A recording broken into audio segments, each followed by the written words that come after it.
Hello po sa inyong lahat mga ka-crypto. Ako po si Pinoy Crypto Trader at sa video na ito ay atin pong pag-uusapan ang reaksyon ng Ripple CEO sa pag-acknowledge ng US SEC sa XRP ETF application ng Grayscale. At ayan, bago po tayo magpatuloy ay nais ko lamang po munang bigyang linaw ang aking disclaimer kung saan ang nilalaman po ng video na ito ay hindi po ito isang financial advice. For education and information purposes lamang po ang layunin nito.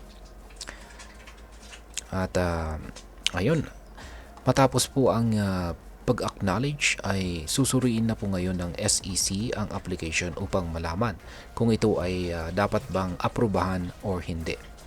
Ayon po kay Madam Eleanor Territ, isa po siyang kilalang journalist mula sa Fox Business, ay maaaring umabot daw ng 240 days o halos 8 buwan ang review process na ito. Sa loob po ng panahong ito ay maaaring magbigay ng public comments at magsagawa po ng masusing pag-aaral ang SEC bago maglabas ng final na decision. Hindi lang ang Grayscale ang may application para sa XRP ETF. May iba pang kumpanya tulad po ng Bitwise at Canary na nag-apply rin. Bukod pa rito ay nag-file din ng kanilang sariling 19B-4 applications ang mga exchanges tulad po ng Cboe at saka Nasdaq para sa kanilang XRP ETF listing.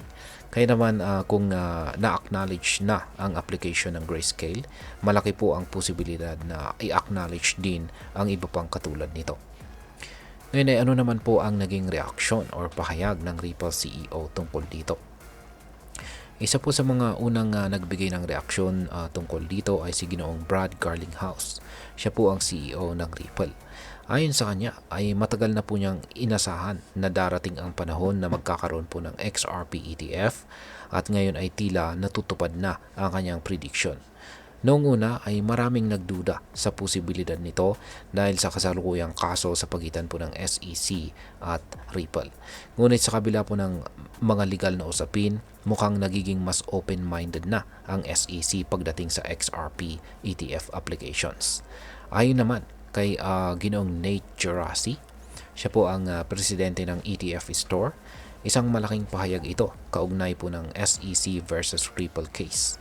Bagamat hindi pa natatapos ang kaso, ipinapakita ng pag-acknowledge ng SEC sa XRP ETF application na hindi na kasing bigat ng dati ang kaso ng SEC laban kay Ripple. Maaari po ito maging sinyalis na unti-unti nang nagbabago ang pananaw ng regulator pagdating kay XRP. Ngayon ay ano naman po ang maaaring maging epekto nito para sa atin bilang mga Pinoy crypto traders at investors, lalong-lalo na sa mga interesado kay XRP. Ayan, una, kung tuluyan pong maaprubahan ang XRP ETF, magiging mas madali para sa malalaking institutional investors na pumasok sa XRP market. Kapag dumami ang mga malalaking investors na pumapasok kay XRP, posibleng tumaas po ang demand at presyo nito. Para sa mga Pinoy na nag-hold ng XRP or may holdings kay XRP, posibleng magkaroon po ng price appreciation sa hinaharap.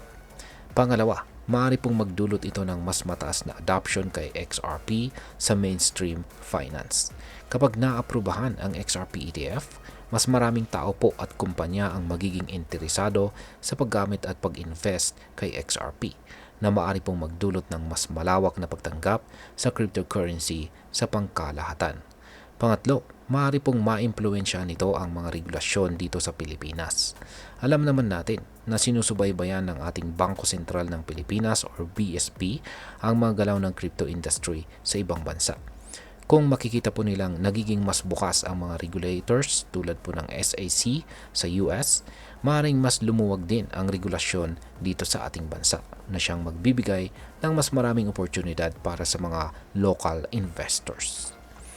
At ayan, bilang panghuli ay ano naman ang aking masasabi tungkol dito. Ayan, sa aking pananaw, ito po ay isang positibong hakbang, hindi lang para kay XRP kundi pati na rin sa buong crypto market. Ang pag-acknowledge po ng SEC sa XRP ETF application ay nagpapakita na unti-unti na pong nagbabago ang pananaw ng regulators sa cryptocurrency. Kung dati ay tila sarado ang pinto para sa crypto ETF, Ngayon ay mukhang nagiging mas open sila sa posibilidad na ito. Gayunpaman, hindi natin dapat kalimutan na hindi pa ito aprobado. Mahabang proseso pa ang dadaanan nito at maaari pa rin magkaroon ng mga hadlang sa daan.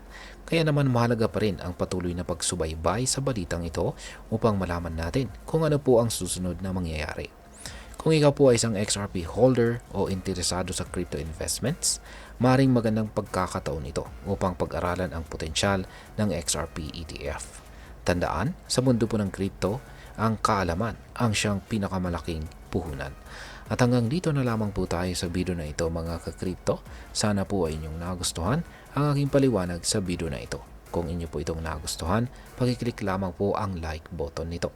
Marami pong salamat sa panonood. Ingat po tayo lagi at God bless po sa ating lahat.